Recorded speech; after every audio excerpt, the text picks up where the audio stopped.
धोती कुर्ता पहनना ये मैं पहले से पहन रही हूँ, बट अभी क्योंकि मैं ऑरेंज कलर का नहीं पहन रही हूँ, मैं भगवा रंग का नहीं पहन रही हूँ, ताकि मैं लोगों के और ज़्यादा सवालों से भी बची रहूँ। अदरवाइज आप मेरे सोशल मीडिया पे देखेंगे तो आपको भगवा रंग में मैं दिखूंगी, भगवा रंग के धोती कुर्ता में मैं दिखूंगी। ऐसा नहीं है कि सिर्फ कुंभ में ही आपने पहना। आपको मेरे ललाट पे, मेरे मस्तिष्क पे, मेरे माथे पे आपको चंदन भी दिखेगा।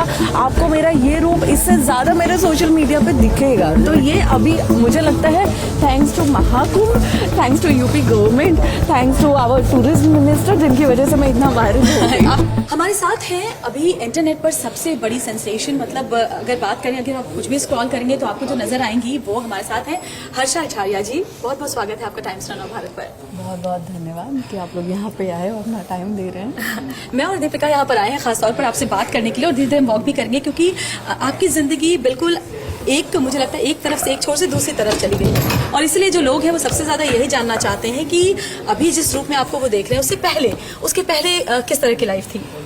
उसके पहले भी मेरी अच्छी लाइफ थी, मेरी प्रोफेशनल लाइफ थी, जिसमें मैं एंकरिंग कर रही थी, मैं नेशनली इंटरनेशनली शोज़ कर रही थी, शोज़ परफॉर्म कर रही थी मैंने, एंड इसके साथ मैंने एक्टिंग भी किया, तो सब किया। तो मेरी वो लाइफ भी बहुत अच्छी चल रही थी, और मेरी अभी जो जर्नी की शुरुआत हुई है ये भी बहुत अच्छी हुई है। लेकिन जो सडन चेंजेस आए हैं, जो हर कोई जानना चाहता है, क्योंकि अगर हम इंस्टाग्राम खोलें या फिर यूट्यूब खोलें, हर तरफ अगर किसी की चर्चा हो रही है तो आपकी चर्चा हो रही है। महाकुंभ में अगर कुछ सर्च करते हैं तो आप पहले आ जाती हैं। तो आपकी जो यात्रा है, आपकी जो जर्नी है, उसको लेकर के लोग बहुत ज़्यादा क्यूरियस हैं, क्योंकि जानना चाहते हैं जो वेस्टर्न कल्चर आप जिंदगी जी चुकी हैं, जहाँ पर म्यूजिक, डांस सब कुछ होता था, और अब जो कल्चर आपने अपनाया है उसमें आप ज़्यादा खुश हैं, क्या अंतर महसूस करती हैं? देखिए, वो लाइफ अच्छी चल रही थी, क्योंकि मुझे लगता था कि मेरी लाइफ का वो एक हिस्सा है, एक भ्रम की दुनिया में हम जीते हैं, एक भ्रम हम पाल के रखते हैं, और हम उसके दिखावे के को ना कभी कभी अडेप्ट कर लेते हैं कि हाँ शायद यही लाइफ होती है। लेकिन धीरे धीरे आपको, लेकिन ये बदलाव आया कैसे, अचानक से कैसे मन में ये बात आई? देखिए, लाइफ में ना कभी भी कुछ भी सडनली नहीं होता है, कुछ भी सडनली नहीं होता है। आपको कहीं पहुंचने के लिए धीरे धीरे उसकी शुरुआत करनी होती है, लेकिन आप दिखाते सडनली हो, और मैंने तो सडनली दिखाया भी नहीं। जिस रूप को मुझे वायरल किया गया है, उस जैसे बहुत से रूप के वीडियोस मैं पहले भी सोशल मीडिया पे पोस्ट कर चुकी हूँ। तो ये अब एकदम से, क्योंकि महाकुंभ पूर्ण भव्य कुंभ 144 साल के बाद आया है, तो ये इतना बड़ा टाइम है, इतना बड़ा मौका है जिसका हर कोई हिस्सा बन रहा है, और उसमें जरा सी कोई चीज़ मुझे नहीं पता था कि ऐसे भी वायरल हो सकता है। तो ये शायद मेरा नसीब है, मेरा खुश नसीब है कि महादेव ने मुझे वायरल करवा दिया है। अच्छा, कुछ लोग ये भी कह रहे हैं कि आपने साध्वी का जो जीवन है वो अपनाया नहीं है, लेकिन उससे पहले आपने इस रूप को धारण कर लिया है, तो लोगों को जो मिसकंसेप्शन हुआ है वो आपके इस अवतार से हुआ है। देखिए, उनको क्या जवाब देंगी? धोती कुर्ता पहनना ये मैं पहले से पहन रही हूँ, बट अभी क्योंकि मैं ऑरेंज कलर का नहीं पहन रही हूँ, मैं भगवा रंग का नहीं पहन रही हूँ, ताकि मैं लोगों के और ज्यादा सवालों से भी बची रहूँ। अदरवाइज आप मेरे सोशल मीडिया पे देखेंगे तो आपको भगवा रंग में मैं दिखूंगी, भगवा रंग के धोती कुर्ता में मैं दिखूंगी। ऐसा नहीं है कि सिर्फ कुंभ में ही आपने पहना। आपको मेरे ललाट पे, मेरे मस्तिष्क पे, मेरे माथे पे आपको चंदन भी दिखेगा।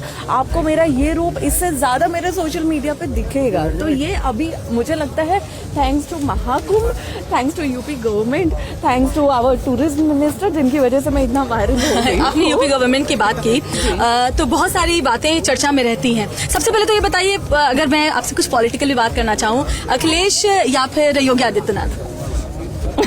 No comment. No comment. Rahul Gandhi या फिर प्रधानमंत्री? No comment. अच्छा, इस पर तो बताइए, जैसे कि वक्फ बोर्ड को लेकर अगर मैं बात करना चाहूँ तो इसको लेकर बहुत सारी बातें, सनातन बोर्ड की भी मांग की जा रही है, इस पर आपका क्या सोचना है?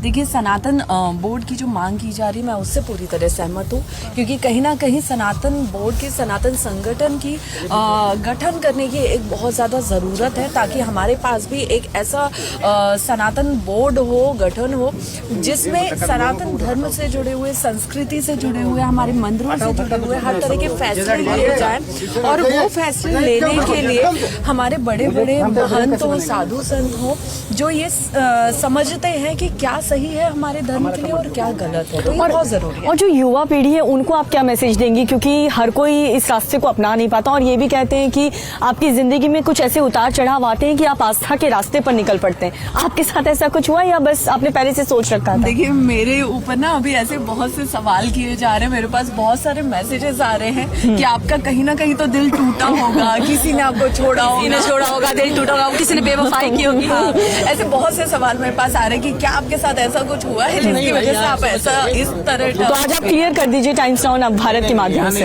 मेरे साथ ऐसा कुछ नहीं हुआ, कुछ भी नहीं हुआ। मैं सिर्फ मुझे लगता है कि मैं ईश्वर की वो बेटी हूँ जिन्होंने जिसके लिए ईश्वर ने खुद सारे रास्ते बना के रखे थे, क्योंकि आप कभी खुद निर्धारित कर ही नहीं सकते हो कि आपको कहाँ जाके कहाँ पहुँचना अचानक से है। लाइफ में कुछ। हाँ, और कौन सोचेगा कि महाकुंभ में आगे वो महाकुंभ का चेहरा बन जाए, ऐसा कौन सोचेगा कि मतलब सपने में चेहरा बन गई है।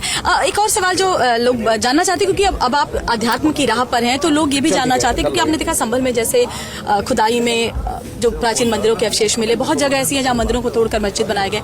क्या आपको सही लगता है इसको इस तरह से जो मंदिर छीने गए वो वापस मिले?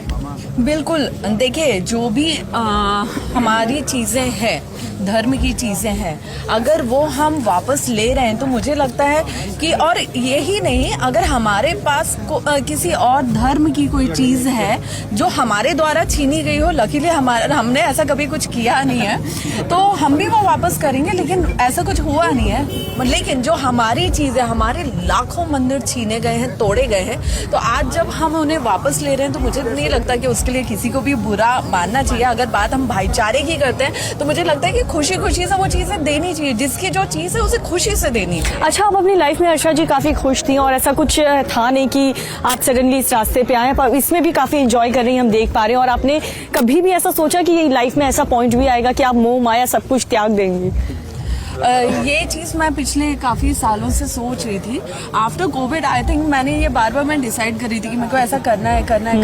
लेकिन मुझे लगता है तब महादेव ने वो रास्ते मेरे लिए खोले नहीं थे, और मुझे तब 5 साल पहले मेरे गुरुदेव का भी सानिध्य प्राप्त नहीं हुआ था। अब उनका सानिध्य, उनका आशीर्वाद प्राप्त। आपके पेरेंट्स से आपकी बात हुई होगी, वो क्या सोच रहे हैं? वो भी वीडियोस देख रहे होंगे आपके, उनसे तो बातचीत हुई होगी आपकी? बिल्कुल देख रहे हैं, मेरे पूरा खानदान सब देख रहे हैं। बट सब किसी को पहले लगा नहीं होगा कि आप ऐसा एकदम से ऐसा बदलाव आएगा लाइफ में आपके? मुझे ये बताइए, जब मैंने नहीं सोचा था कि ऐसा कुछ होगा, तो मैं ये मानती थी कि महाकुंभ जाके सबका जीवन बदल जाता है, सब कुछ चेंज हो जाता है, लेकिन इसकी शुरुआत मुझसे ही होगी, ये मैंने नहीं सोचा था। एक सवाल जैसे आपने भी देखा होगा, बटेंगे तो कटेंगे, ये नारा कई चुनावों में, लोकसभा चुनाव में, फिर विधानसभा चुनावों में भी काफी चर्चा मिला। इसको लेकर क्या सोचती हैं? देखिए ये बिल्कुल हकीकत है कि बटेंगे तो कटेंगे, और इसमें कोई संदेह नहीं है। ये मैंने अपने सोशल मीडिया के माध्यम से भी बार समाज में बोलने की, युवाओं के बीच बोलने की कोशिश की है कि जात पात से ऊपर उठ के आइए। सिर्फ ये याद रखिए कि हम सब सनातनी हैं, हम सब हिंदू हैं, और हम सब एक परिवार की तरह हैं। पूरा समाज एक परिवार है, तो एक साथ रहिए, एक साथ हर चीज में एक दूसरे का साथ दीजिए। और क्योंकि अगर आप लोग डिवाइड हो जाएंगे, आप लोग बढ़ जाएंगे, तो आपको बांट के काटना बहुत आसान है। अच्छा, आखिरी सवाल, क्योंकि इस वक्त लाखों करोड़ों लोग महाकुंभ में आपको देख रहे हैं, आपको सुन रहे हैं, और कई लोगों ने तो ख्वाहिश भी ये जगी होगी उनके मन में कि शादी करना चाहते हैं आपसे, लेकिन आप उनको क्या संदेश देंगी? क्योंकि ये रूप जो आपने अपना लिया है, तो लोग सोच रहे होंगे कहीं ये शादी वादी भी तो नहीं करेंगी भविष्य में, ऐसा तो कुछ नहीं सोचा? देखिए मैंने ये जो, मुझे लगता है पहले मैं अपने पेरेंट्स से भागती थी, वो शादी का बोलते थे और मैं उनसे बात करना बंद कर देती थी।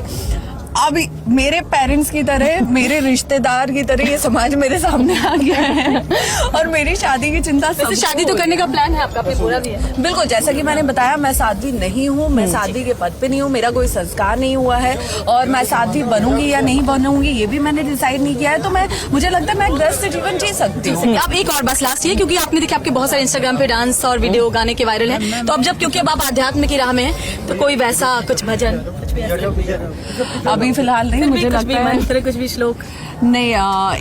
एक भजन है जो मेरे दिल के बहुत करीब है। मैं गा के नहीं बताऊंगी, मैं बोल के बताऊंगी क्योंकि मेरी आवाज अरे आपकी आवाज सब कुछ, आपकी शक्ल, आपकी आवाज, आपका अंदाज, सबको सब पसंद है। एक भजन जो मेरे दिल के बहुत करीब है वो है रामा रामा रटते रटते बीती रे उमरिया।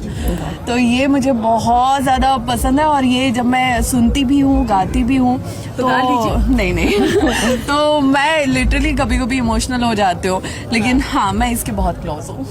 चलिए, बहुत बहुत शुक्रिया, आपने टाइम्स नाउ भारत से बातचीत की और जो भी लोग आपको सुनना चाहते थे आपने हर सवालों का बखूबी जवाब भी दिया। चलिए, जय श्री राम। जय श्री राम।